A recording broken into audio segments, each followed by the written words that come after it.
It's Kenneth, and this is Bold and Delivered Podcast. So, this is actually going to be my first episode. I'm going to spend some time today just kind of, talking about like my testimony, talking about, how I came to Christ, for real, how I was ready to actually surrender. So, I want to kind of jump into that today. Feel free to, share this video if you feel inspired to like it, comment if you have any questions, or if you too also resonate with anything that I'm saying, just let me know in the comments below. Now, disclaimer, the information I'm going to share, it is very personal. It's very, very personal. I just had a place in my life where Christ has really changed me, and Christ has really shaped me to think different. And I feel like if anybody is afraid to tell their testimony, maybe you're just not ready to do so. That's just the way I look at it. I'm in a place where I'm ready to share authentically and just be authentic with, my sin, and just be authentic with that, and if anybody, has a problem with anything of my past, I'm sorry, but, and if you don't want to mess with me anymore or talk to me anymore or, be my friend anymore, that's fine as well. But somebody, out there needs to hear this. And I'm only sharing this story for evangelistic purposes only. Let's keep it, nice in the comments. Quite frankly, I don't care. Say whatever you want. I don't care. Because at the same time, I've come to peace with who I used to be. I've come to peace with my actions. I've come to know who I am in Christ today. And who I am in Christ today is who I really am. I've died to my old self. I've died to my old ways. So these stories need to be told. Our testimonies need to be told, because there's somebody out there that's struggling, with the same things that, we have been struggling with ourselves. And people need to hear, these types of encounters and these types of things, because sometimes, this story that I may tell today, this testimony that I may tell today, may be the very reason why somebody gives their lives to Christ, you know what I'm saying? Or somebody that wants to follow Christ, So I just want to, encourage everyone, not to feel ashamed, about your past, or feel ashamed for where you came from. But just understand, God can, renew you, and you yourself have to die to your old ways and, want to live for him, and, walk according to, his plan for you. So I want to go ahead and dive into my story. I just wanted to put that disclaimer out there just so that anyone knows, like, I don't really care, how people view me, in that regard. I just know I'm right with God, and I'm right in Christ, and I'm on the right path. So we're going to jump into this. So my name's Kenneth Tisdale. I'm actually from Greensboro, North Carolina. I was actually born in California, but I spent most of my time in, various cities in North Carolina. So that's kind of, I consider that my home, or where I'm from. But, I grew up in a family there was four of us. So I had my mom, I had my two sisters and myself. So I grew up in a single parent household, with just a mom and me being the only boy. So, you just kind of, get that. And if anybody can relate with me, you understand how that goes. So growing up, I would say I was a happy kid. I played sports. I did things like that, but one thing I did understand, and one thing I did see, is that, I did struggle a lot with my anger. I used to fight a lot. I always wanted to, be in gangs and stuff. Like, I actually wanted to be in gangs and stuff growing up. So I never officially like joined anything like that, but I was asked to join gangs and stuff like that. But but I just know at that time I couldn't understand, why I was so angry, and I don't know, all my life I felt like there was like some void, or was something missing, and I just didn't understand these feelings that I was experiencing at that time. Kind of fast forward to like my high school days. I know, like, I can remember, I graduated in 2009 from high school. And I just remember, my senior year being very depressed, and, not feeling like adequate enough to go on, to the next level, or the next, destination, after high school, because, I didn't have everything figured out. I didn't have everything figured out. I had kind of took my time, and I guess kind of played around And then when that time come, I didn't have everything figured out. So I didn't have a school to go to. And I was looking at going to the community college, the local community college. And, that was making me very depressed. Now, ain't nothing wrong with community college. I just want to put that out there because, now that I look back at it, I wish I would have went because, the prices are really high in these universities. And that's a whole nother conversation we can have. But I ended up faced with what am I gonna do? Like, what am I gonna do with myself? So I applied to a school. I got denied. I applied to like 3 schools and got all denied from all 3 of them. And then I arrived at this one school. I found them online. I saw that it was in Raleigh, North Carolina, and it was actually called at the time St. Augustine's College. So they actually filled out the application and they accepted me. And they was like, "Hey, when can you come?" And I was like, "Hey, is that easy?" And I packed my things and I was down there the next day, and the rest was history. Now, when I got down there, I did do pretty decent academically. I had the dean's list. I made really good grades. They actually wanted to put me up in the honors dorm for my sophomore year. So I did really good. Met a lot of friends too. So 2 of my friends that I still talk to today, I haven't talked to them in a while, but we still pretty cordial today. I met them and we had a blast. We had fun. I ain't gonna lie. If anybody's familiar with the Raleigh-Durham area, St. Aug, NC State, they know it's Shaw University, all that. You know, it can be fun at times, So we had some fun. So I will say for myself, when it came to all that, I still felt like there was a void I was missing in my life. That void came back, like that depressed void. And I was like, well, I'm in school, but at the same time, like the school that I went to, I'm not here to trash St. Aug or anything like that. It's just an old school. I lived in a dorm called Latham Hall. Anybody that goes there knows about Latham Halls. It reminds you of like a big project building. You know what I'm saying? It's like a big project building, tall. I think it was like maybe 5 or 6 floors. I don't know how far it was, but it was like, it reminds you like a big, tall project building. And then the inside didn't look any better. So, but yeah, I was just depressed because like, that's not what I envisioned for myself. I envisioned that myself being at a bigger university. I envisioned myself being, just somewhere that, of my choice, of my choosing. And, I just felt this void. And kind of fast forward, I ended up meeting somebody via Facebook, and this is how we met. Actually, my dream school growing up, was actually Liberty University. So I joined one of the Liberty University Facebook groups, communities. And what ended up happening is one of the, I guess, members in the group reached out to me and started talking to me. I don't know. That's how I remember it happened. And like I said, I still got the that's how I remember it happening. That's how I remember it happening. I joined the Facebook group, and then, a young lady, DM'd me, just on some friendly stuff. And that's how it kind of started. So we basically would talk every day. She seemed, cool and stuff like that.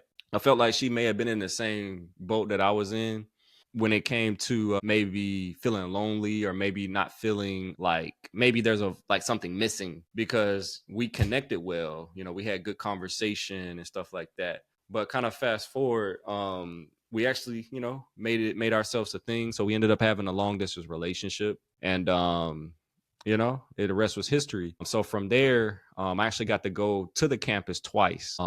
And they had this thing called, College for a Weekend, which is, CFAL. So prospective students actually get the opportunity to experience what it's like to be a college student at Liberty University for a whole entire weekend. I know it started on Friday and you got to stay until Sunday. So you got to got a feel for what it was like to kind of test drive it. A lot of schools don't do that. You know how you test drive a car right before you buy it. So Liberty allowed you to test drive the school before you came. So I thought that was pretty cool. So I actually got to attend that twice, and that's how I got to see her. Now, I know what I learned about her is that we actually talked a lot. We talk over Facebook, and we also talk over, what do you call it, Skype. And I really enjoyed her, and for some time, that void that I was feeling, had actually, faded and actually went away. Little did I know, it was going to be temporary. And like I said, I did grow up in the church. My mom did take us to church every Sunday. And but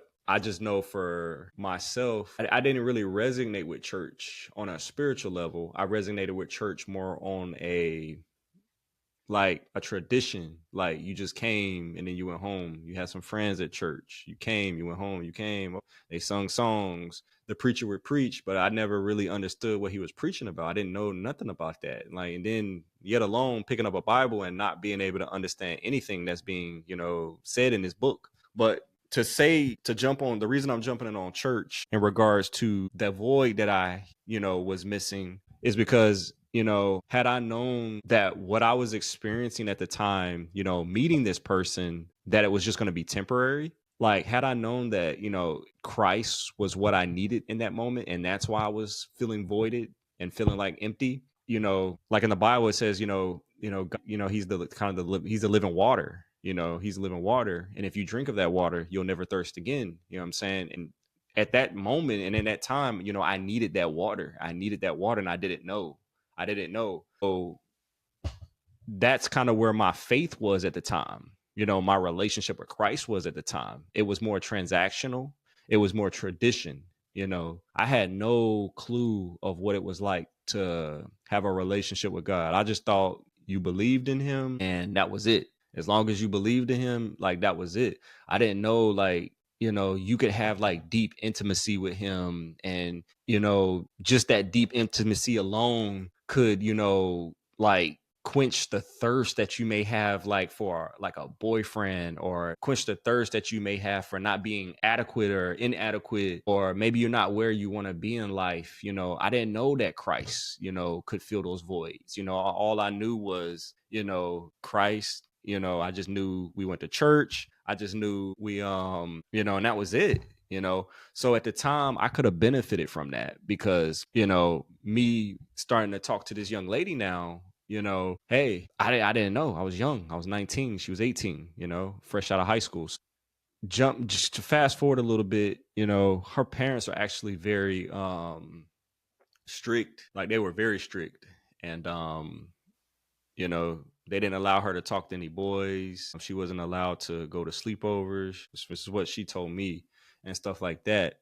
But I just know she used to tell me that she wanted to go to, I think, was it Pittsburgh, the University of Pittsburgh? So Pitt in Pennsylvania, she wanted to go there. I believe she told me that she had got an acceptance to Spelman College, Spelman, and but her parents, they didn't want her to go anywhere else but to Liberty, because her sister was already going there. So I guess they wanted her sister to kind of keep tabs on her, and that was the only way they could, I guess, trust her to be away in college. So she had very strict parents. And what ended up happening was they found out that she was talking to me. And when they found out she was talking to me, they basically wanted her to end it immediately, because she wasn't allowed to date anybody, and they didn't want her to date anybody. And what ended up happening is we went home for, winter break at the time. Granted, I'm still at St. Aug and she's still at, Liberty University. And she went home. And what ended up happening is we talked for, I think, the first day. And then the next day, I got a message, if not a text or an email. I'm not sure which one. I think it was a text message from her parents and her dad telling me, hey, do not contact her anymore. And if I contact her, they would contact the police. So me, being obedient at the time, and I was like, well, I don't want any police involved in something like this. I just stopped messaging her from there. Now, granted, I ain't gonna lie, I was very sad, especially, being 19 and that being my first relationship ever, and finally finding somebody that I felt liked me and had the same feelings that I had, and, reciprocated, the same type of things. I was just very devastated, that I wouldn't be able to speak with her anymore, and like I said, she was helping me get through that challenging time that I was having at St. Aug, because I wasn't happy there. I didn't want to be there, but I was making the best of it. And she was actually, making those times better, when I was able to speak with her on the phone and talk with her. And I'm sure I was, doing the same for her, when she was there as well, so. But what ended up happening is we came back, for that, spring semester. And I just remember, still being really sad, that void, that, once was there. had now returned. You know what I'm saying? So it's like, once again, had I, accepted Christ in my life and really put my trust in Christ, I wouldn't have been experiencing the type of feelings that I was feeling at the time, because like I said, he's that living water. He would have gave me that thirst that I was having due to my separation from, this girl. So, but like I said, at the time, I didn't understand the feelings. I didn't know anything about relationship. I didn't know anything about like red flags. I didn't know anything about how to be a good boyfriend. I didn't know how to treat women. I didn't know anything about that stuff. I just know at the time, all I knew is that, hey, just be as nice as you can. Just be as nice as you can. And, little did I know, at some point, that wears off. And you kind of have to know how to manage life, being with somebody. And that is something that I did not know. It's information that I did not know. And that's something that I did not resonate with. So fast forward to coming back for spring break, I was posting things on my Facebook, just basically things, telling her, hey, I missed her, and sharing things that she shared with me, sharing songs that she shared with me, and just basically just being, pitiful, and stuff, like just basically just being pitiful and stuff, being like, I guess in modern day society, you call it a simp. So yeah, I was simping pretty hard. I ain't gonna lie. And what ended up happening is, a few of her friends, also followed me on Facebook as well, that, went to Liberty with her. And I guess they shared that information with her, that I was doing things like that. I was posting things and I was saying that I missed her and stuff. So I guess she found out, and then she finally reached out to me and, told me, hey, is this true? Are you really doing this? And then from there, we just started talking again. Now, this time we wanted to be careful this time, because, now that her father knew and her parents knew, what I looked like, because they saw my Facebook, they knew my phone number and stuff like that. And she actually, I don't even think she came back to school with a phone. Actually, she didn't really have access to a phone like that. I think she had like a little prepaid Razor or something like that. It was prepaid. It never really had any minutes on it, and then my phone too at the time, this is back in 2009, I had like a minute phone too. So we didn't do a lot of phone stuff. It was mostly over like the internet, like Skype and stuff like that, Facebook. So this time we wanted to be smarter. So I ended up creating like a fake Facebook account.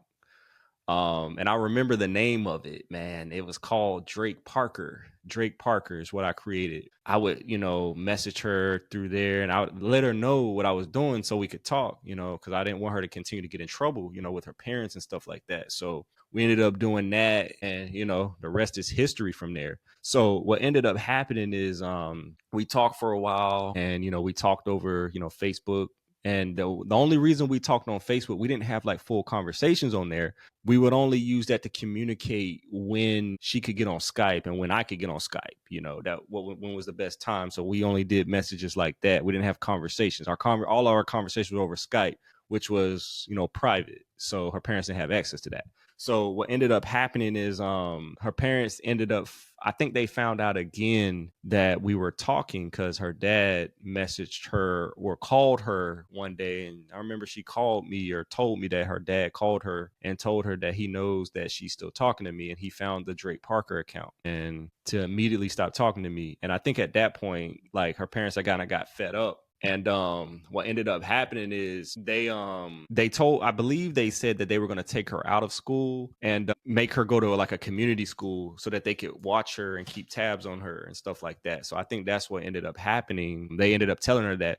So basically, since they told her that, I guess she stopped caring at this point if they found out that she was continuing to talk to me, because she felt like, I guess, since they were going to, take her out of school anyway, I guess she felt that, since they're going to do this anyway, I'm just going to talk to them until I can't anymore at this point, and that's kind of what happened from there. So what ended up happening was we continued to talk throughout the year. But at the same time, as that spring semester was approaching the end, we knew it was going to be, inevitable that, we weren't going to see each other anymore. So we made the conscious decision to come up with this, I guess, elaborate plan to, spend the summer with each other. you know um That's something, me and her, talked about and stuff like that. And what ended up happening is, we made it happen. We made that happen, knowing that her parents would have been furious, and we made it happen. So what ended up happening is, like I said, my mom, she had a house in, Greensboro, North Carolina. So I ended up asking my mom, hey, could she stay for the summer, and then we both go back to Liberty together? Because, I actually wanted to go to Liberty. That was my dream school, and that's the school I wanted to go to, pursue to go to. That following fall semester. So we both had plans to go there. We just wanted to spend the summer with each other and then go back to the campus. So what ended up happening is, my mom agreed to it. I was actually very shocked that she did, because, my mom don't play that. She really don't. But for some reason, because she actually got on the phone and talked with my mom too, and kind of explained some things to her. And I think, I'm not saying that she exaggerated some things in regards to what she was experiencing, because I do believe that, she went through some things with her parents and stuff like that. But I think she said the right things, enough of the right things to get my mom to agree to do that. Because, like I said, my mom, she didn't play that. I wasn't allowed to have girlfriends and stuff like that growing up. And this was my first girlfriend. So my mom never entertained anything like that. So I was just very shocked that she actually allowed that. So what ended up happening is, I ended up getting out of school that week. I was done with all my final exams, and I was done with all my, requirements for that particular school year. So I made my way back to Greensboro, and she actually wrapped up her, requirements at Liberty, and she was ready to go.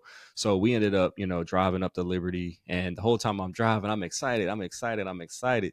I'm just so excited. Like, I'm not feeling anything, like just incomplete bliss. But what ends up happening is, once I get there, I just get this very eerie feeling in my stomach. I'm not sure if you ever, got like knots in your stomach or got that very eerie feeling. I started getting those type of feelings once I got up there. And then, I don't know, I was just very scared and very nervous, because she didn't tell anybody that she was leaving. She didn't tell her sister. She didn't tell her dorm mates. She didn't tell her parents. She didn't tell anybody. The only people that were aware that she was leaving was actually me, her, and my mom. So she didn't tell anybody, what she was doing. So we got all of her things and we loaded it all in the car. And then we started to make our way back to Greensboro. Both of us in the car, just happy. Finally, we got to see each other again for the third time, but this time we were going to make sure that, it was permanent. You know what I'm saying? We were going to, spend the summer together and then go back to Liberty together, and then, plan everything else from there. So that's what ended up happening there. So all I know is, we were, holding hands in the back of the car and just riding back to Greensboro to my mom's house. And then we get there, and then, she kind of got there, pulled in the driveway. She gave a little, my mom's house. It was a little quaint little home. It wasn't nothing, big or anything, nothing special.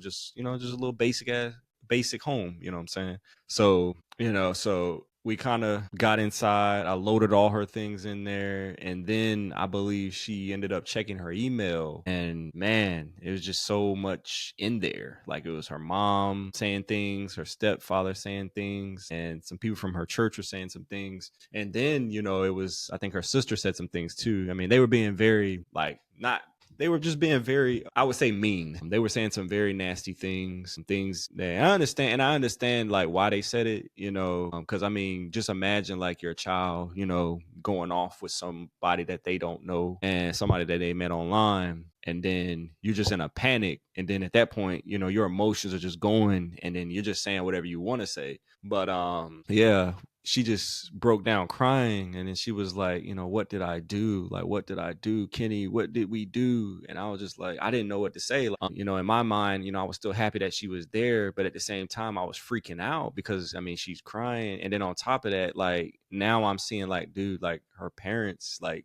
are turning on her, and it's my fault, because I looked at it like I caused this, I caused this. And I don't know, I was just like, I just felt very eerie. And I don't know, I'd never felt those types of feelings before, all I wanted to be was in a relationship, my very first relationship with a young lady that I met in college. And that's all I wanted. I wasn't looking for all this trouble. I wasn't looking for all this. That's not what I signed up for. So what ended up happening is, I talked to her or whatever, and she calmed down. But then I'm not sure if it was the same day or the next day, the police showed up at my house. Man, I'd never seen so many cops, and there's FBI vehicles and everything were at my house, and they knocked on the door and they asked for her. And come to find out, her parents had called the police, and they tracked us down, and they found, and they knew my name. So all the cops need is your name, and they can find out wherever you are all about you. And they tracked us down, and they came to that house. They asked for her, basically asked her for her ID. They said, hey, your parents are looking for you, your parents are worried about you, da da da da. And they asked her for her ID. She gave it to them. And little did they know, I mean, she was of age. She was 18 years old. You know what I'm saying? So there wasn't much they could do legally to make her go home. So she ended up, the cops ended up leaving because there was nothing legally they could do. There was no crime being committed. She wasn't in any danger. She wasn't in any threat. She communicated that to the police officer that she wasn't in danger and stuff like that. And they kind of just left. But it's crazy because like when I went outside and I peeked when all the cops were still there, they gave me the most meanest look, as if like I was like some type of criminal. Because I was like, bro, why they looking at me like that? So I thought it was, I don't know. I just never been, looked at that or portrayed like that before by, law enforcement, So, but I can understand, now, especially, looking back at it, how the situation looked.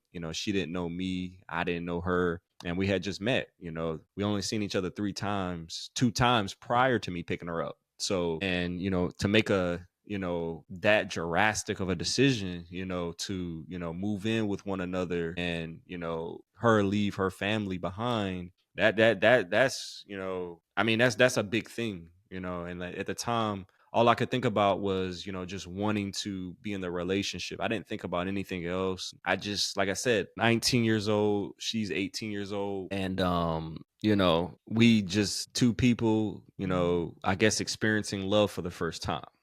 So kind of fast forward, man, and this is where it's gonna get a little, personal. I'm gonna get a little personal. Like I said, I don't care what people think. Somebody needs to hear these stories. Somebody needs to hear these testimonies, because somebody is going through this stuff. So I'm gonna get a little deep. So now we're living together, and it's going good at first. It's going real good. It's going real good and stuff.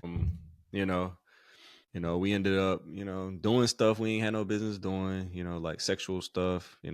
I was a virgin, she was a virgin. And, one night, we ended up, having sex, and, hey, it happened. She was no longer a virgin. I was no longer a virgin. And, you know, I just, after doing that, having sex with her, I just noticed like a change, in myself. That void that was once met was no longer being met, because I'm gonna be honest, like at the time, like I just didn't understand like my feelings and how I was feeling. I didn't understand them. All I know is like I started feeling different.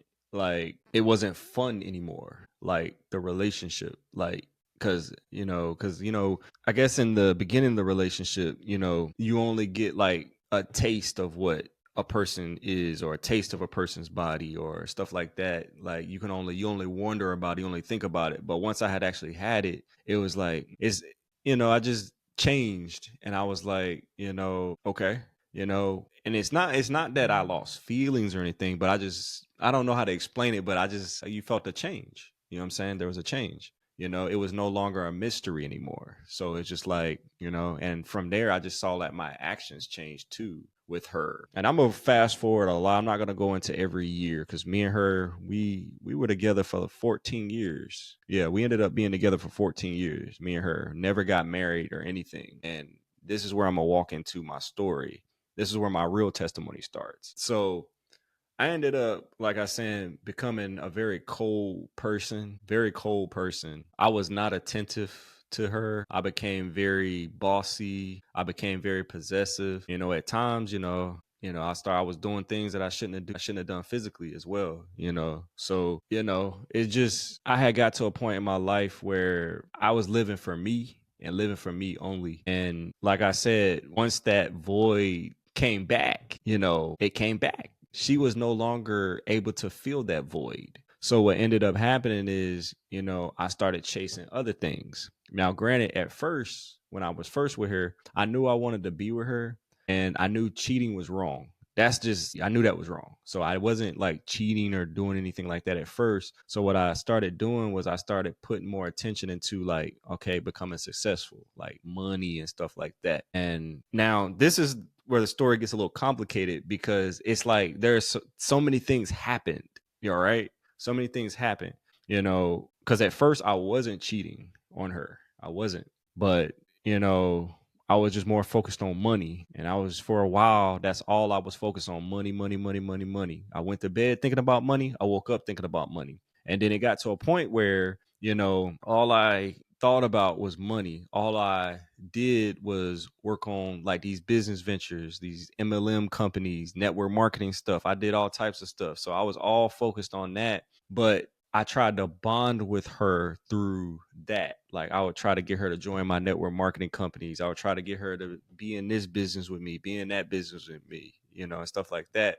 And we really didn't have a real relationship, And at the time, like I said, I just didn't pay attention. I just didn't pay attention. I was just only living for me. I was only living for like this new, trying to fill this new void that I began to experience, and money started to fill those voids, you know what I'm saying? Like, and then it got to a point, it got so bad that then I started cheating, I would download dating apps and talk to girls on there, because the money, I was doing businesses, but at the same time, then I started having more voids, then the void was over females. So I started trying to fill a void there. I started talking to women on dating apps and stuff like that.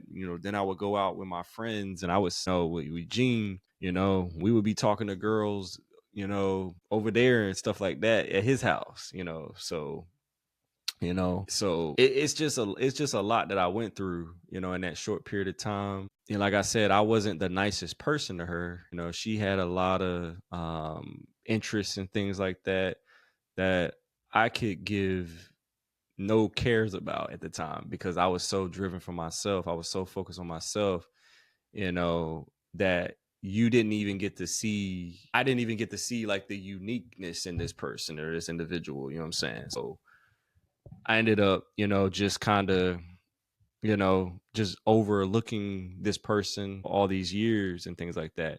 But really where it took a turn was,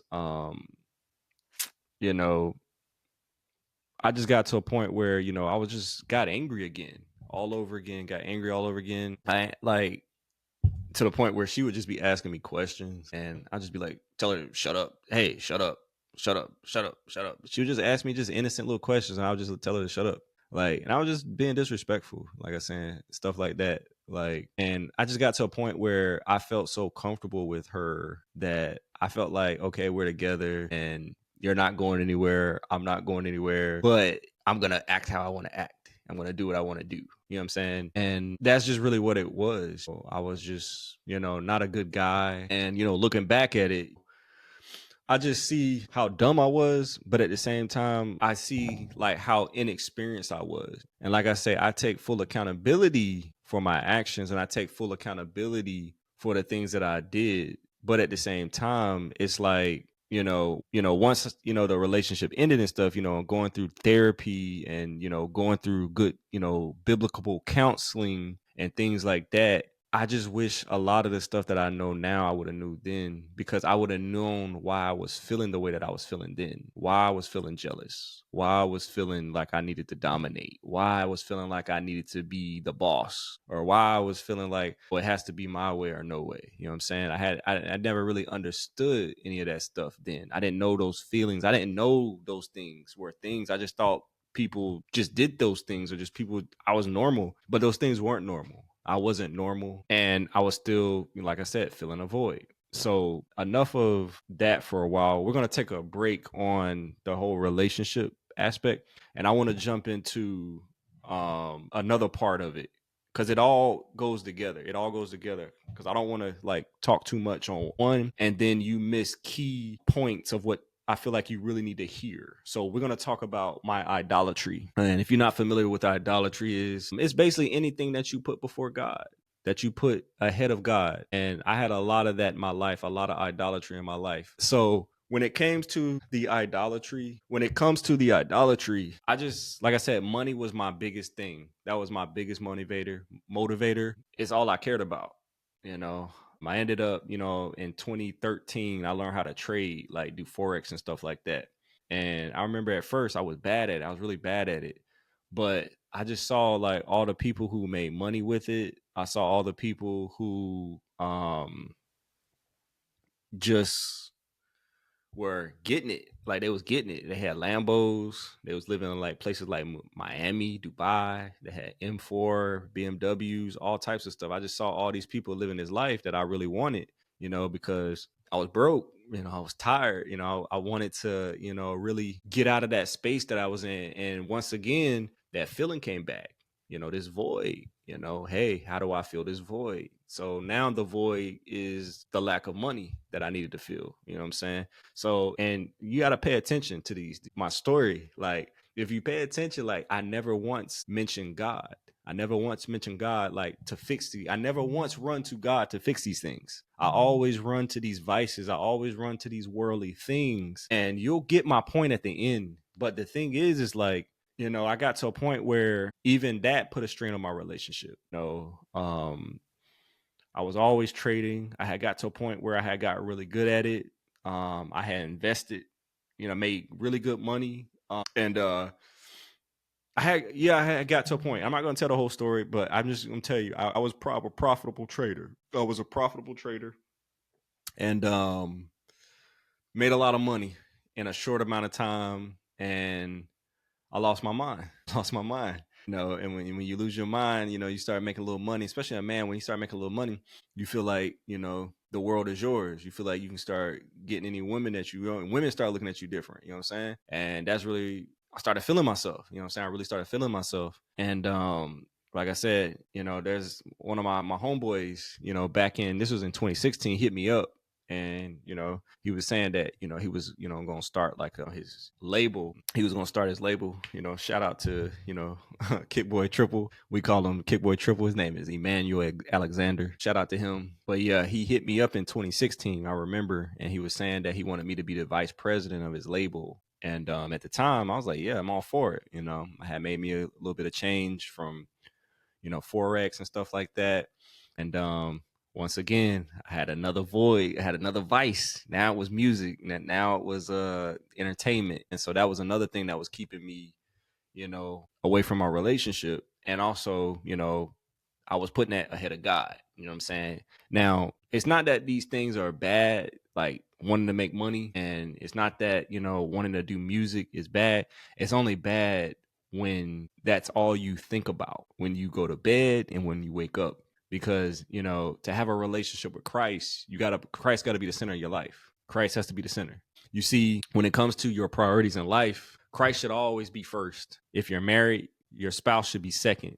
If you have children, your children should be third. And everything else comes after that. You know what I'm saying? But Christ should always be first. And so I tell these stories is because Christ was not the center of my life. Christ was not first. You know what I'm saying? I was just so gun-ho. Like I was just like getting it, man. I was just getting it. I had all these business ventures. I had all this stuff. I had a lot of success. I had a huge savings account. I had a huge investment account. Like I had just accumulated so much so fast that, but one thing I will say is that something was still missing. I still felt a void. Every time I would hit a new milestone, like I would get there and I'd be like, so this is what it feels like. There was one point where I had a friend, and he lives in Dallas. I remember we were in a company together, and I remember like this is a network marketing company. And I remember he had gotten to a level in the company where the company was paying him like $11,000 a month. And I remember this was way back in like 2013. And I remember like being, hearing that, I was like, man, that's a lot of money. I wish I made $11,000 a month. That's a lot of money. But to fast forward, and the reason I bring up that is because like I actually started touching money like that. And then when I started touching money like that, like I was like, man, this ain't enough. This ain't enough. Nothing was never enough. But like I said, once again, we go back to, what the Bible has to say. If you drink of this water, you will never thirst again. And once again, I didn't run to Christ. I did not run to Christ. I only went to my vices. And my vices are those things like music, money, women, cars, those things, these things of the world. I went to things of the world, but I didn't go to Christ. And you have to understand, since I didn't go to Christ, you have to understand yes, when I would get new things, when I would make new accomplishments and things like that, yes, I was getting a temporary fix. So my thirst would be quenched. But you got to understand, like, I would always get thirsty again. Like every time I hit a goal, man, it's not enough. When's the next thing? I made this amount of money. Now I want to make that amount of money. You know what I'm saying? We did this video. Now I want to make another video. You know what I'm saying? So my thing is like, I was thirsting for something, but the water that I was drinking, partaking of, wasn't the living water of, Christ, that Christ spoke of in the Bible. You know what I'm saying? Christ, like I said, Christ said, if you drink of this water, you will never thirst again. You know what I'm saying? And you have to understand, he is the living water. He is the living water. So if you go to Christ and you partake of him and you spend time with him, he will fill those voids. Whatever voids that you have in your life, he will fill them. So to jump back to my story, I had just got to a point real lost, real dark at this point. I mean, I have like a lot of money at this point. A lot of money. I had a really good job too. I was working at the bank, still with the girl that I was with. Like I said, at this point I had made a mistake, and I'm going to tell the story truthfully because it matters. So I was still in a relationship with a young lady that I met at Liberty. And this is all these years ago. We're talking about 10 years in at this point. You know what I'm saying? Never married. And one day I just came to her and I just told her, hey, I don't want to be with you anymore. I just came to her and told her that. And I said, I think you should go, back home with your mom, and, hurt her feelings. And, it was hard for me to say it because I when I was telling her that, I did cry, because at the same time, like, I really did still have genuine feelings for her, because majority of my adult life was with her, and I didn't know like what it was gonna be like, once she was gone. So yeah, when I was told her that, I did get a little emotional and stuff like that. She got a little emotional as well, and then we kind of, I guess after that, we kind of got over it. I think she reached out to her mom, and her mom told her no, she couldn't come back there. So she ended up staying with me a little longer and stuff like that. But the reason I tell that story is because like I had got to a point in a very dark place where I was really feeling myself, and I didn't care about anybody but what I wanted. I didn't care about anything but what I wanted. So I ended up meeting this girl at work. It was this Asian girl at work, and started liking her. At first it was friendly. It was friendly conversation. Her desk was near mine at work, and we started off just as friends, literally just as friends. But then it got a little. It just got a little bit, I would say, less platonic. We started talking about things. Nothing was very ever explicit. It was just that we were just being very forward with our feelings, and we were having conversations that, and things like that. Now, granted, most people would say, well, you're single, you can do this, but the thing is, it's just how I went about breaking up with her. Because remember, I told her I didn't want to be with her no more. But one of the reasons I didn't bring that conversation up to her until I started liking this girl. Once I started liking this girl, that's when I wanted to break up with her, And I'm not sure if you ever heard of monkey branch. I basically monkey branched into another relationship. So that's how that happened. Then, one day I was at work because I didn't initially tell her why I was breaking up with her. I didn't initially tell her why I was breaking up with her. What happened was, I got with this girl first, and after I knew I had secured the bag or secured the deal with this new Asian girl, then I went and broke up with her. So I guess to her, it was just me coming to her basically saying that it was basically just me coming to her saying that, hey, I don't want to do this relationship anymore. And she had no clue that, it was, more to it than just me not wanting to do a relationship. I was actually involved with someone else. So I broke up with her. with her not knowing that I was already kind of involved with somebody else. So what ended up happening was one day I was at work, and I guess, she just thought I was single. She just thought I wanted to be single. So I guess like it shocked her when she, went on my laptop. I guess she, was using it for something. And then, how like when you log into, your iCloud on the MacBook, all of your text messages come through. So I guess, she, started reading those messages between me and the new girl, and it upset her. I mean, it would upset anybody. You spent all these years with someone, you think you know someone, you think this person cares about you, and then you find, messages, with someone else.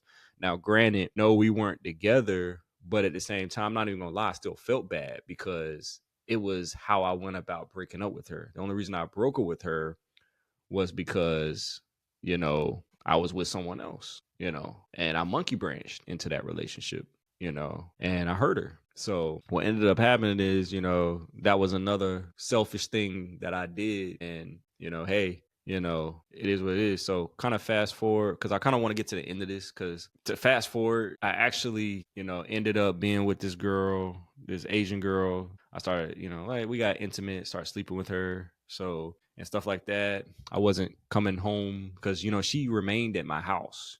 She wanted to get her own place, but I convinced her to continue to stay with me. The girl that I met at Liberty, I continued to convince her to stay with me. So she ended up staying, but I was never there. I would be at the other girl's house, spending the night, hanging out with her. And then I would so happen to come home, when, I needed to go to work because I had to put my clothes on and stuff like that. So or if I needed something. So yeah, so it was just like I look back on it, it's just terrible. It's very terrible that, but at the same time, it's just like you live, you learn. And I just lost my mind. That's all I'm gonna say. I lost my mind because that's not me. I was never that guy that would have went that far. I had just got to a place in my life where I was just at a point where I was just ready to fill every void myself without the help of Christ. And I was just doing everything. I remember like during that time period, this is during COVID. I mean, it had got so bad, man. There was even other girls I was talking to. So I was at point like talking to like 3, maybe 4 girls at a time, just living this quadruple life, and stuff like that, never really committing to anyone. But I was lost. And like I said, I just did not know why I was feeling these feelings because I just kept running here, running there, running here, running there, running here, running there. And, you know, it even got to a point where like I remember me and my boys, it was one night and and there's nothing like I said, I'm not here to condemn anyone for what they do, but I'm only referring to myself and my morals and the things that I did. I'm only holding myself. But, I even, found myself in strip clubs, trying to fill voids, you fall in love with women, I basically became a womanizer, you know what I'm saying? I was in strip clubs, getting private dances, going in private rooms with them and stuff like that. And yeah, and I had got bold too because I would come home from the strip club and I would even tell, the girl that I was with for all those years that I had went.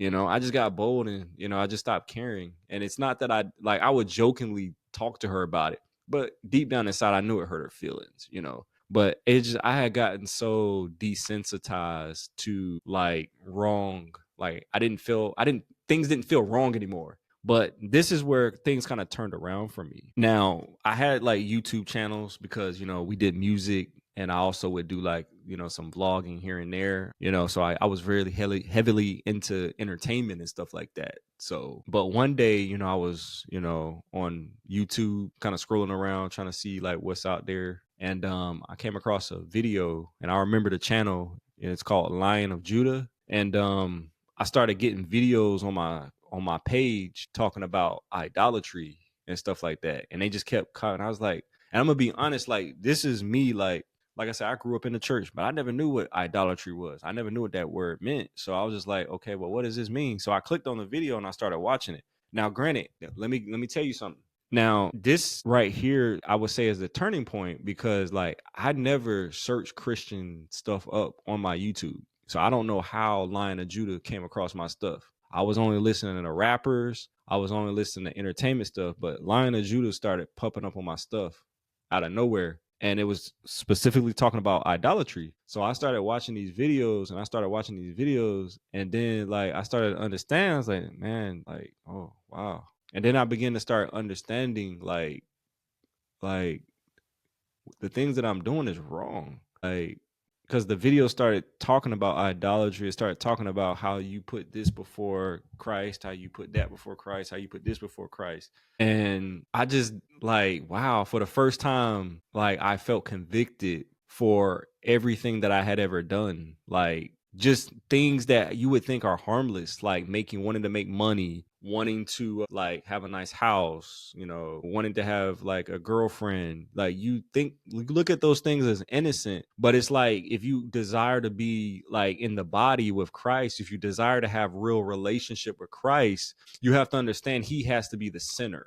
And watching this video for the first time and understanding what idolatry is for the first time, I'm like, yo, this is me. And I'm starting to feel convicted, like I said, for the first time. And I'm just gonna fast forward because this is a very long story, but I just want to get to my points. Because this is how I really found Christ. So I ended up moving to Tampa, Florida in 2021, May of 2021. So I'm currently in Tampa, Florida. So I moved from Greensboro, and like I said, I'm with the girl that I met at Liberty. She moved with me. What ended up happening is we got down here and I felt like, yes, I was watching these new videos, Lion of Judah and stuff. I was still, but at the same time, I was still justifying my behavior. God wants me to have money. God wants me to be successful. God wants me. Cause it's like I was like, and this is a part of the story I left out. Like when I was in network marketing, I felt like I was brainwashed to think that God wants us to be wealthy. God wants us to be rich. And a lot of people have this, they the only gospel that they've ever heard in their life is a prosperity gospel. So at the time, that was me. I had heard all these, things of prosperity, but I had never really heard an authentic gospel, or I never really paid attention to the authentic gospel. I would only pay attention to people saying, "Oh, God wouldn't want you broke. God wouldn't want you this." So when I got down to Tampa, I'm still coming here with that mindset that I want to grind, that I want to get the bag, that I want to be rich, I want to be a millionaire. And like I said, when I moved down here, like I had it, like I had reached a level that I dreamed of, like financially, and I had it. But what ended up happening is, one day I woke up and she was gone. The girl that I had spent all those years with, she was gone and she left me. And, it hurt me so bad, but at the same time, at the time, I'm not going to say like, I was, okay with it at first. No, I was very mean to her at first when she left. I was saying all these mean things to her and stuff like that, and not really understanding that I deserved that. I really deserved that. I really deserve that. And when I look back at it, I look at God like using this moment as like, hey, listen, you're not going to get it right. So I need to strip you. So he stripped me of my first love, which was her. And then slowly I started being stripped of like my other things, like, like financial things. So I'm in a place where I'm in the bathroom and let's not go there yet. Let's not go there yet. So this is how I know I was finally at the end of myself. I was ready to surrender. I remember I started becoming like suicidal, and I just wanted to take my life. I was that bad. Like it was that bad. I remember I was so sad. Like when it first happened, my mom, she took me to the beach, and typically when I would go to the beach, I would go with her, like the girl that I was with. I would go with her. So being on that beach, it hurt so bad because it's like this is so familiar, and I good memories from being here. But I'm in a moment where I'm sitting on the beach. And I'm just sitting in the sand in Indian style, just looking over the horizon. I'm just rocking back and forth, like just days walking back and forth. And all I could feel was just this rush of pain and everything. And I was just like suicidal because I wanted to escape that pain. And once again, like this void right here felt like more deeper than ever. This is the most deepest, the most like empty I had ever felt it for in my life. And it just got to a point where I just like, yeah, I really don't want to be here anymore. So, you contemplate, taking your life and things like that. So like, I ended up started going to therapy, and I started going At first, it was very hard. It was very difficult, and I was just being very like open with him and just being transparent with him. And then I remember I had a breakthrough in my second conversation with him. He was talking about like, like what did I do for fun? Like, cause at the time, I would just stay in bed all day. That's all I did was stay in bed. And if I wasn't in bed, I would just pace around my bedroom all day, just feeling sorry for myself, at the time. I wouldn't go outside. I wouldn't go anywhere. I didn't do anything. So I would just stayed at home all the day. And then on top of that, I had FMLA. I had went on leave at work for 2 months. So I had nothing to do.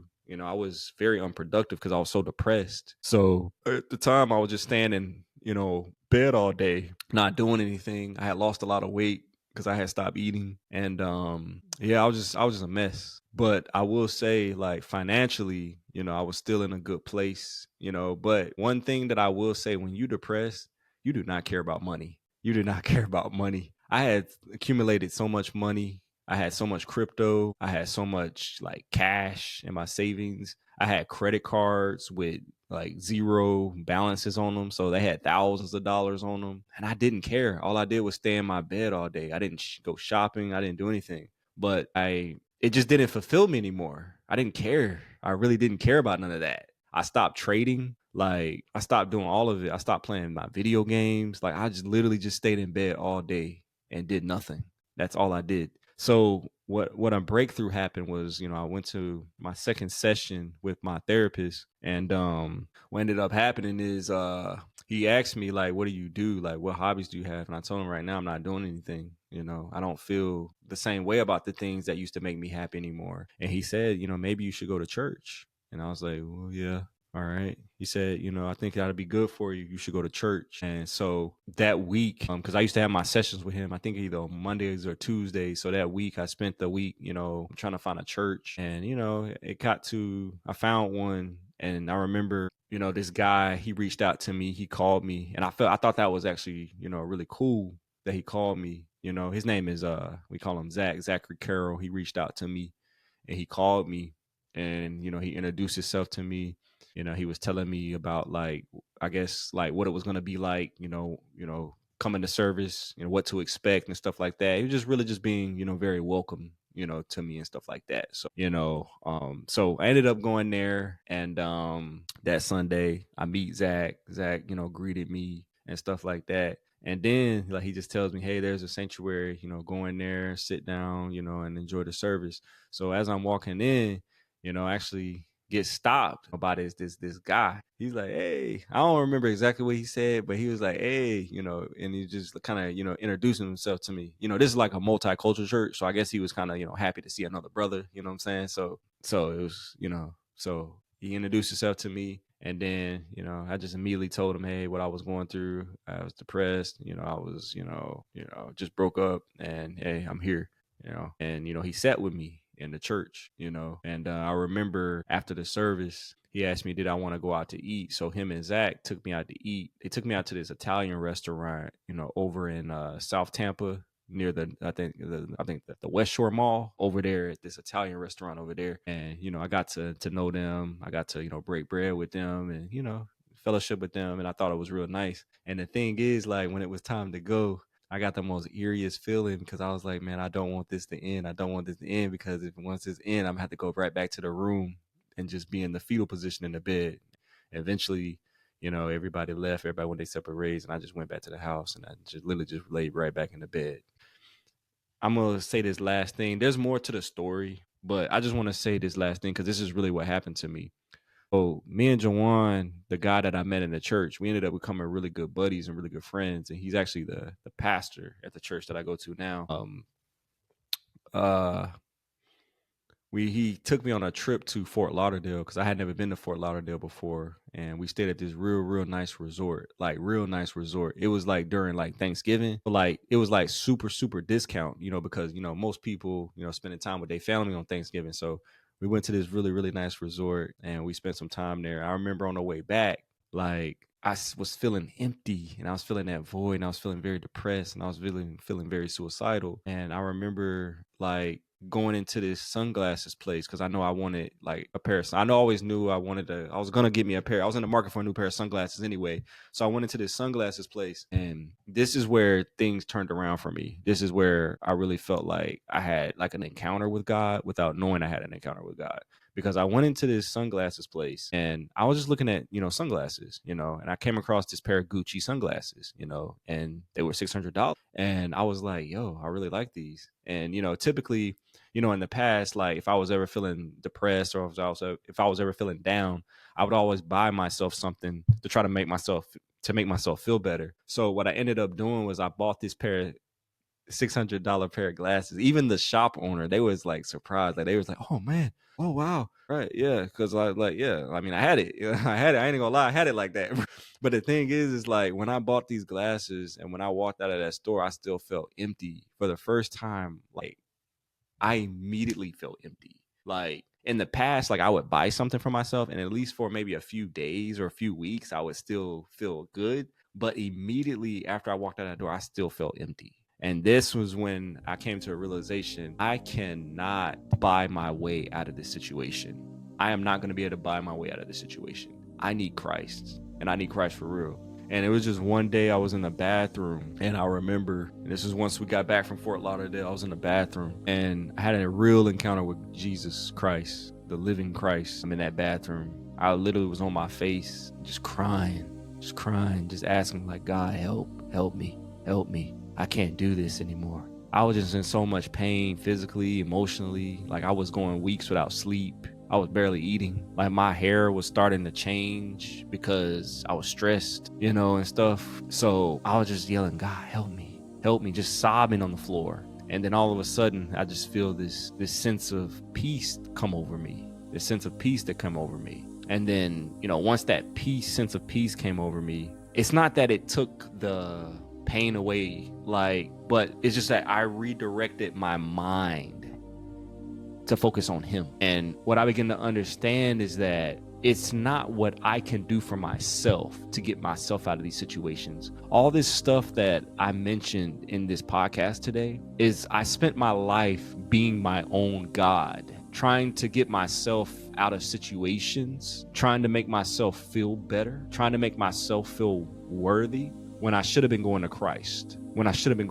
I went to females, I went to money, I went to all these things but Christ and still felt empty. But you would have thought that at some point I would have realized that, hey, these things are benefiting me nothing, but I didn't. It took God to strip me of everything for me to understand. It took God to strip me from my first love, which was the girl from Liberty, for me to understand. Because sometimes God has to have you in a place by yourself so that he can use you, because he knows you're not going to get it right. And it's sad that has to happen, but it happened to me. I had to be stripped and from all those vices for me to understand that I need to really be seeking him first.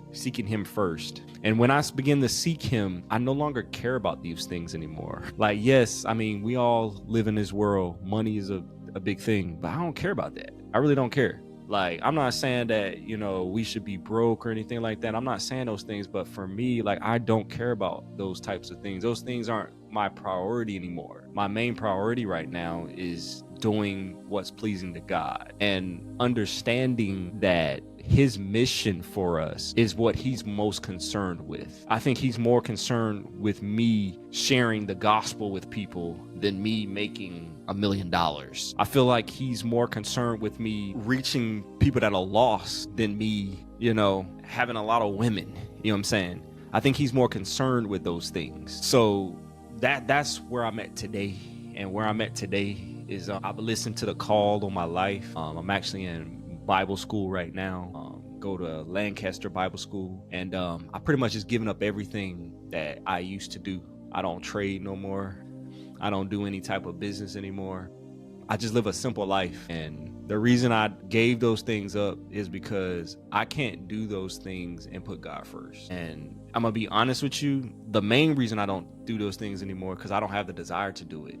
I don't care about the bags. I don't care about having the most following on whatever social media. I don't even care if people watch this video. I don't care if people like this video. I don't even care if this channel does well. I'm being real with you. I'm just being honest with you and transparent with you. All I care about is running this race with Christ and just finishing well. That's all I care about. God has transformed my life in so many ways. I find myself less angry. I find myself more patient.